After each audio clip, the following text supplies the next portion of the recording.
Hello, and welcome to the first video of 2026.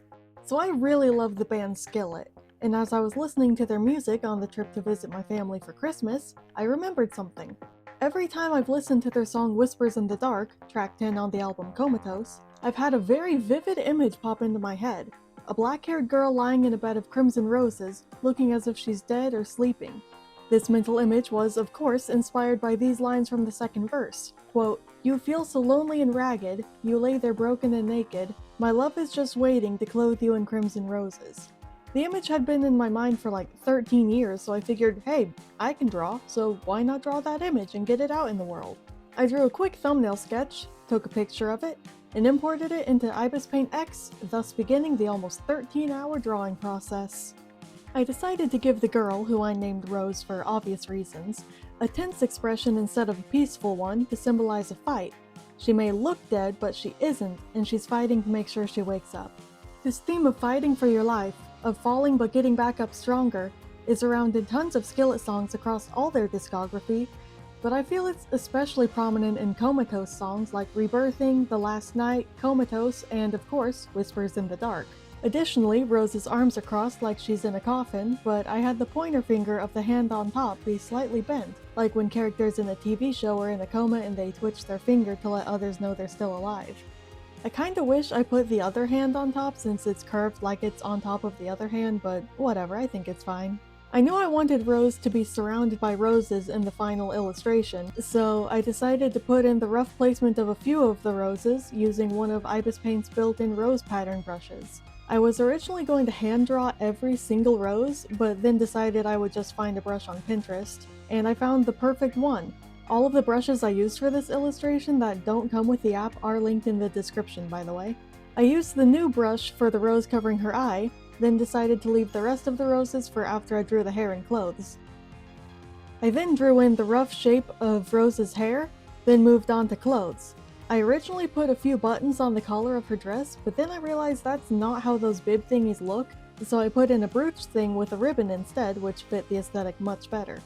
I figured now was as good a time as any to learn about the planes of the face, so I used a reference from Pinterest and outlined the planes with blue so I could shade Rose's face better later.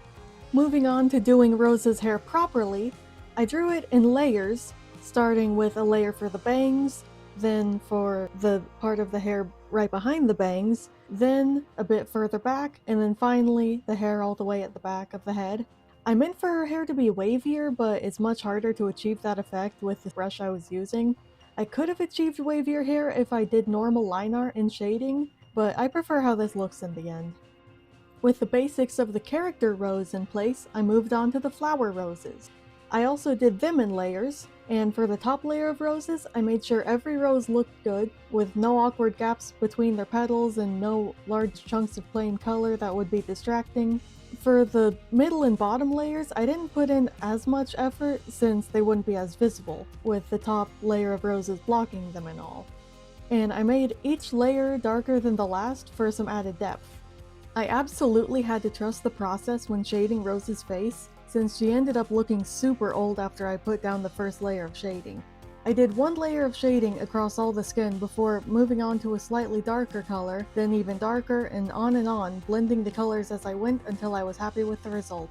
I then gave the lips a bit of color, more saturated than all the other colors, once again to add some life to Rose. For the hair's highlights, I used the same brush that I drew the hair with, just with force fade on, and used a purplish color to add some vibrancy, since gray just makes it look flat. I shaded the brooch and ribbon before moving on to the skirt, waistline, and sleeve cuffs.